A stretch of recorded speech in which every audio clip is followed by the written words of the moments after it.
السلام علیکم، میں مختار علی۔ آج ہم آپ کو ایک ایسی جگہ کے بارے میں بتائیں گے جو ابھی سیلاب کے دوران اس کی بہت ذکر ہو رہا ہے۔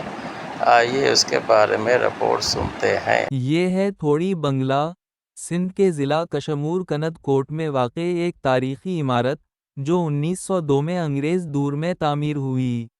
یہ دراصل ایریگیشن ڈپارٹمنٹ کا ریسٹ ہاؤس تھا، جہاں سے دریائے سندھ اور بیلا کے کچے علاقے پر نظر رکھی جاتی تھی۔ بنگلے کے ساتھ ایک شاندار سوئمنگ پول بنایا گیا تھا، نیچے پانی نکالنے کے لیے کنواں موجود تھا اور ارد گرد سرسبز درخت لگائے گئے تھے۔ یہاں ایک وقت میں ایک لائبریری بھی تھی، جہاں انگریزی ادب اور یورپ کی تاریخ پر قیمتی کتابیں رکھی جاتی تھیں۔ مگر افسوس، اب وہ کتابیں گل سڑ چکی ہیں اور صرف خالی شیلف باقی رہ گئے ہیں۔ جھامو بھائیوں کا ذکر، دنیا کا قداور انسان۔ اس بنگلے کا تعلق ایک انوکھے انسان سے بھی ہے۔ جی ہاں، جھامو بھائیوں، جن کی قد 13 فٹ 4 انچ تھی۔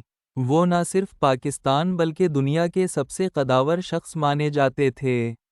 تقریباً 50 سال پہلے ان کا انتقال ہوا، مگر بنگلے کے باہر آج بھی ایک علامت موجود ہے جو ان کے قد کی یاد دلاتی ہے۔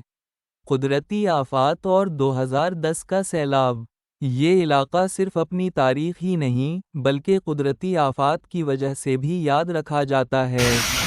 2010 کے خوفناک سیلاب میں دریائے سندھ کا پانی توڑی بند کے قریب پہنچ گیا تھا۔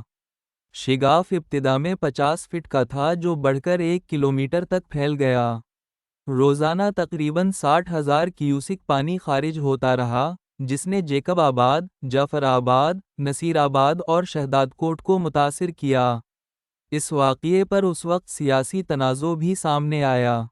اگر آپ کو یہ ویڈیو پسند آئے تو لائک اور شیئر ضرور کرنا۔ خدا حافظ۔